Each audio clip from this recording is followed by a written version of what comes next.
നമസ്കാരം. ബി.ജെ.പിയുടെ കേരളത്തിലെ വിജയം ആഘോഷിക്കാനും വരുന്ന നിയമസഭാ തെരഞ്ഞെടുപ്പിൽ ബി.ജെ.പിയുടെ കാലുറപ്പിക്കാനും വേണ്ടിയുള്ള പ്രവർത്തനങ്ങൾ തിരുവനന്തപുരത്ത് കേന്ദ്രീകരിച്ച് നടന്നു വരികയാണ്. തെരഞ്ഞെടുപ്പിന് മുമ്പ് ബി.ജെ.പി കേരളത്തോട് പറഞ്ഞത്, അല്ലെങ്കിൽ തിരുവനന്തപുരത്തുകാരോട് പറഞ്ഞത്, തിരുവനന്തപുരം കോർപ്പറേഷൻകാരോട് പറഞ്ഞത്, കോർപ്പറേഷനിൽ വിജയിച്ചാൽ 45 ദിവസത്തിനുള്ളിൽ പ്രധാനമന്ത്രി നരേന്ദ്രമോദി തിരുവനന്തപുരത്തെത്തുകയും തിരുവനന്തപുരം നഗരത്തിൻ്റെ ആഗോള പൊലിമയിലേക്കുള്ള വികാസത്തിന് ആവശ്യമായിട്ടുള്ള പ്രൊജക്റ്റുകൾ പ്രഖ്യാപിക്കുകയും ചെയ്യും എന്നാണ്. അതിനനുസരിച്ചുള്ള കാര്യങ്ങളെല്ലാം നടന്നു വരികയാണ് ചെയ്യുക.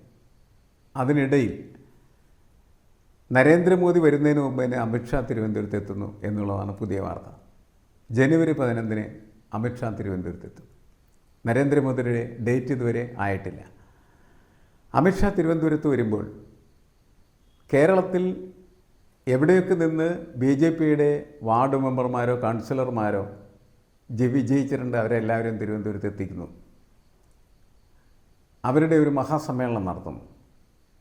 നിയമസഭയിലേക്ക് ഏത് രീതിയിലുള്ള ഏത് തന്ത്രങ്ങൾ ഉപയോഗിച്ച് പോരാടണം, എങ്ങനെ നിയമസഭാ സീറ്റുകൾ പിടിച്ചെടുക്കാം എന്നത് രഹസ്യമായും പരസ്യമായും ചർച്ച ചെയ്യും. രഹസ്യമായി ചർച്ച ചെയ്യുന്ന കാര്യങ്ങൾ പരസ്യമാക്കുന്നില്ല. പരസ്യമായി ചർച്ച ചെയ്യുന്നതാകട്ടെ ശത്രുക്കളെ ശരിക്കും പറഞ്ഞാൽ വിറളി പിടിപ്പിക്കുന്നതിന് വേണ്ടിയിട്ടാണ്. ശത്രുക്കളെ ഭയപ്പെടുത്താൻ വേണ്ടിയിട്ട് പുറത്തേക്ക് വിടുന്നതായിട്ടുള്ള തന്ത്രമാണ് പരസ്യപ്രഖ്യാപനം എന്നുള്ളത്. നേരത്തെ കേരളത്തിൽ ഒരു വട്ടം വന്ന സമയത്ത് അമിത്ഷാ പറഞ്ഞ കേരളം എന്ന് പറയുന്നത് മുരടിച്ചു നിൽക്കുന്നതും വികസനമില്ലാതിരിക്കുന്നതും തകരുന്നതിനും ഒക്കെ കാരണം കേരളത്തിലെ CPM എന്ന് പറയുന്ന പാർട്ടി പുലർത്തുന്ന പ്രത്യയശാസ്ത്രത്തിൻ്റെ ഫലമാണ്. അത് നശിച്ച ജീർണിച്ച പ്രത്യയശാസ്ത്രമാണ്, അതാണ് കമ്മ്യൂണിസം. അപ്പോൾ കമ്മ്യൂണിസത്തിൻ്റെ തകരാറ് കൊണ്ടാണ് കേരളം ഇങ്ങനെ മുരടിച്ചു പോയത് എന്ന് അന്ന് അദ്ദേഹം പറഞ്ഞിട്ടുണ്ട്. ഇപ്പോൾ അവരത് തുടർന്ന് പറയുകയാണ് ചെയ്യുന്നത്. പക്ഷേ കഴിഞ്ഞ ദിവസം തിരുവനന്തപുരത്തെ മേയർ രാജേഷ് പറഞ്ഞത് നിരവധി നല്ല പദ്ധതികൾ തിരുവനന്തപുരത്ത് ഇടതുപക്ഷ സർക്കാർ നടപ്പിലാക്കിയിട്ടുണ്ട്, അതില്ല എന്ന് പറയാനാവില്ല എന്നാണ് പറഞ്ഞിരുന്നത്. അപ്പോൾ അമിത്ഷാ പറയുന്നത് പൊളിറ്റിക്കൽ മാത്രമാണ്. മറ്റൊരു ഭരണകർത്താവിനത് പറഞ്ഞുകൊണ്ട് മുന്നോട്ട് പോകാൻ പറ്റാത്തതിൻ്റെ ഫലമായിട്ട് ആ കാര്യങ്ങളൊക്കെ അദ്ദേഹം പറയുന്നു എന്ന് മാത്രം. എന്നാൽ അമിത്ഷാ വരുമ്പോൾ അമിത്ഷായ്ക്കൊന്നും ഒരു പ്രശ്നമല്ല. അമിത്ഷായ്ക്ക് എന്ത് പദ്ധതിയാണോ ബി.ജെ.പി മുന്നോട്ട് വെക്കുന്നത് നടപ്പിലാക്കുക എന്നുള്ളതാണ്. അത് നടപ്പിലാക്കണമെങ്കിൽ ഇതുവരെ കേരളം ഉണ്ടായിരുന്നില്ല എന്ന് കരുതി കാര്യങ്ങൾ പറയേണ്ടി വരും. കേരളം തിരുവനന്തപുരത്ത് ബി.ജെ.പി ജയിച്ച് തിരുവനന്തപുരം കോർപ്പറേഷൻ ബി.ജെ.പി ഭരിക്കാൻ തുടങ്ങുന്നതോടുകൂടിയാണ് കേരളം ഉണ്ടാകുന്നത് എന്ന പുതിയ സിദ്ധാന്തമായിരിക്കും അമിത്ഷാ അവതരിപ്പിക്കുക. ഇവിടെ നിന്ന് ഇനി എങ്ങനെയാണ് മുന്നോട്ട് കൊണ്ടുപോകേണ്ടത്, എങ്ങനെയാണ് നിയമസഭാ സീറ്റുകൾ പിടിച്ചെടുക്കേണ്ടത്, അത്തരം കാര്യങ്ങളെല്ലാം ചർച്ച ചെയ്യുകയും അവർ നേരത്തെ പറഞ്ഞതുപോലെ തിരുവനന്തപുരത്തെ ബി.ജെ.പിയുടെ ഹെഡ്ക്വാർട്ടേഴ്സാക്കി മാറ്റുകയും ചെയ്യുന്നു എന്നുള്ളതാണ്. അതിനിടയിൽ പലതരം വിവാദങ്ങൾ, പ്രശ്നങ്ങൾ ഇതൊക്കെ ഉണ്ടായിക്കൊണ്ടിരിക്കും. പക്ഷേ ആത്യന്തികമായിട്ട് ഇതിൻ്റെ അടിത്തട്ടിൽ ഉള്ളറയിൽ നിന്ന് പ്രവർത്തിക്കുന്നതായിട്ടുള്ള സംഘങ്ങൾ, അത് RSS കേന്ദ്രീകൃതമായിട്ടുള്ള സംഘങ്ങൾ തന്നെയായിരിക്കും. അവർക്ക് കൃത്യമായിട്ടുള്ള പദ്ധതികളുണ്ടാകും. ആ പദ്ധതികൾ കൃത്യമായി നടപ്പിലാക്കുന്ന പ്രക്രിയയ്ക്ക് രഹസ്യമായി അതിൻ്റെ കോർ പ്രവർത്തകരെ കൊണ്ടുവന്നിരുത്തി കാര്യങ്ങൾ പറഞ്ഞ് ബോധ്യപ്പെടുത്തലാണ് അമിത്ഷായുടെ സന്ദർശനത്തിൻ്റെ പ്രധാനപ്പെട്ട ലക്ഷ്യം. അത് ജനുവരി 11 ആരംഭിക്കുന്നു എന്നുള്ളതാണ്. എന്നുവെച്ചാൽ ജനുവരി 11 ബി.ജെ.പി കേരളത്തിലെ ഇലക്ഷൻ ക്യാമ്പയിൻ ആരംഭിക്കുന്നു. അതിനുശേഷമാണ് നരേന്ദ്രമോദി വരുന്നത്. ആ ഇലക്ഷൻ ക്യാമ്പയിനെ കുറച്ചും കൂടി വൈബ്രേറ്റ് ചെയ്യിപ്പിക്കാൻ വേണ്ടി, കുറച്ചും കൂടി ഊർജ്ജസ്വലമാക്കുന്നതിന് വേണ്ടിയിട്ട് ആയിരിക്കും പ്രധാനമന്ത്രി നരേന്ദ്രമോദിയുടെ തിരുവനന്തപുരം സന്ദർശനവും അതേപോലെ തന്നെ തിരുവനന്തപുരത്തെ പദ്ധതി പ്രഖ്യാപനവും ഒക്കെ. എന്നുവെച്ചാൽ ഇത് വളരെ ആസൂത്രിതമായി ദീർഘകാലത്തേക്ക് നടപ്പിലാക്കുന്നതായിട്ടുള്ള പദ്ധതിയാണ്. അത് എങ്ങനെ നടപ്പിലാക്കി വിജയിക്കുമെന്നതിൻ്റെ അടിസ്ഥാനത്തിൽ മാത്രമാണ് ബി.ജെ.പിക്ക് കേരളത്തിൽ കാലുറപ്പിക്കാനായിട്ട് കഴിയുക.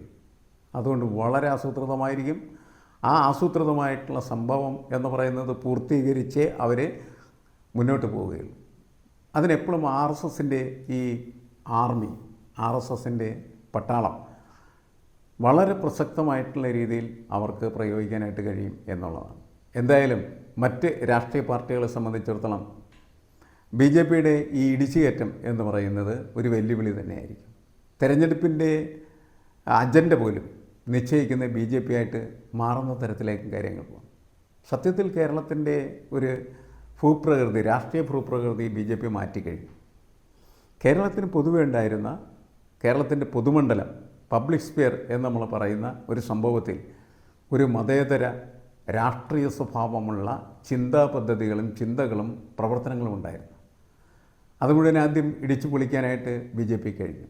അങ്ങനെ കേരള സമൂഹം എന്ന് പറയുന്നത് ഇന്ന് വളരെ തീവ്രമായ മതബോധനത്തിലും അതേപോലെ തന്നെ വർഗീയതയിലും വീണുപോയൊരു സമൂഹമായി മാറിക്കഴിഞ്ഞിരിക്കുകയാണ്.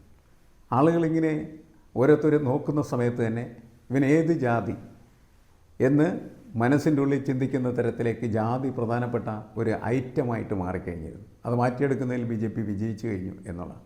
ബി ജെ പി മാത്രമല്ല, അല്ലെങ്കിൽ ആർ എസ് എസ് മാത്രമല്ല ചെയ്തുകൊണ്ടിരിക്കും. അപ്പുറത്ത് ഇതിൻ്റെ കൗണ്ടർ പാർട്സ് എന്ന് നമുക്ക് പറയാവുന്ന മുസ്ലിം സംഘടനകൾ, SDP, Jamaat-e Islami, popular front, അവരൊക്കെ വളരെ ശക്തമായിട്ട് ഈ കാര്യങ്ങൾ അവരുടേതായിട്ടുള്ള രീതിയിൽ ചെയ്യുന്നുണ്ട്.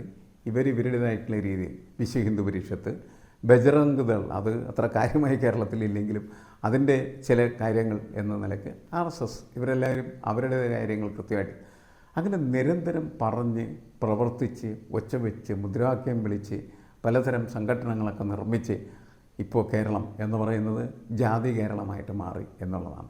അപ്പോൾ അങ്ങനെ ജാതി കേരളത്തിൽ എങ്ങനെ ഈ ഒരു ഇടതുപക്ഷ രാഷ്ട്രീയത്തിന് വഴി കണ്ടെത്താൻ പറ്റും എന്ന് മനസ്സിലാക്കാൻ പറ്റാതെ പരിഭ്രമിച്ച് തടഞ്ഞ് നടക്കുന്ന ഒരു CPM അതേപോലെ തന്നെ CPIയും, CPMനെ എതിർത്തുകൊണ്ട് മാത്രം നിൽക്കുന്ന CPI, അല്ലാണ്ട് അവരുടെ പ്രത്യേക രാഷ്ട്രീയമൊന്നും അവർക്ക് മുന്നോട്ട് വെക്കാനായിട്ടില്ല. CPMൻ്റെ രാഷ്ട്രീയം, അതിൻ്റെ പാളിച്ചകൾ, അതിൻ്റെ കറക്റ്റീവ് ഫോഴ്സ് എന്ന നിലയ്ക്ക് പ്രവർത്തിക്കുന്ന CPI, അല്ലാണ്ട് അതിൻ്റെ സ്വന്തമായ ഒരു രാഷ്ട്രീയ ലക്ഷ്യമോ രാഷ്ട്രീയ അജണ്ടയോ അത് പ്രാവർത്തികമാക്കുന്നതിന് വേണ്ടിയിട്ട് പ്രവർത്തിക്കുന്ന പ്രവർത്തകരൊന്നുമില്ല. അവർ നേരെ CPM നോക്കികൾ, വടക്ക് നോക്കിയ യന്ത്രം പോലെയാണ്. അങ്ങനെ നിൽക്കുകയും CPMൻ്റെ വീഴ്ചകളൊക്കെ വിളിച്ചു പറയുകയും ചെയ്യുന്നതാണ് രാഷ്ട്രീയ പ്രവർത്തനം എന്ന് കരുതുകയും ചെയ്യുന്ന തരത്തിലേക്ക് മാറിയിരിക്കുന്ന ഇടതുപക്ഷത്തിൻ്റെ രണ്ടാമത്തെ വൻ ശക്തിയായിട്ടുള്ള CPI. ഇതാണ് ഇപ്പോൾ കേരളത്തിൻ്റെ ഒരു രാഷ്ട്രീയ ഭൂമികയിൽ നിൽക്കുന്നത്. അപ്പോൾ വർഗീയവൽക്കരിക്കപ്പെട്ട ഈ കേരള സമൂഹത്തെ എങ്ങനെയാണ് കമ്മ്യൂണിസ്റ്റ് രാഷ്ട്രീയത്തിൻ്റെ ധാർമ്മികതയ്ക്ക് അടിസ്ഥാനത്തിൽ മുന്നോട്ട് കൊണ്ടുപോകാനായിട്ട് കഴിയുന്നതെന്ന് അന്വേഷിക്കാൻ പറ്റാത്ത തരത്തിൽ ദുർബലപ്പെട്ട, കാലഹരണപ്പെട്ട ആ സംവിധാനത്തെ ഇടിച്ചു പൊളിച്ച് തകർക്കുന്നതിന് വേണ്ടിയിട്ട് വർഗീയതയുടെ വളരെ വ്യക്തമായിട്ടുള്ള അടിക്കുറിപ്പോടുകൂടി പ്രവർത്തനം നടത്തുന്ന RSSും, ഇതാണ് ഈ തെരഞ്ഞെടുപ്പ് എൻ്റെ മുന്നിൽ നിൽക്കുന്ന വിഷയം. അവിടെ അത് വളരെ കൃത്യമായിട്ട് ബി ജെ പിക്ക് അനുകൂലമായിട്ട് ടാപ്പ് ചെയ്യാനായിട്ട് ശ്രമിക്കുകയാണ് ചെയ്യുന്നത്.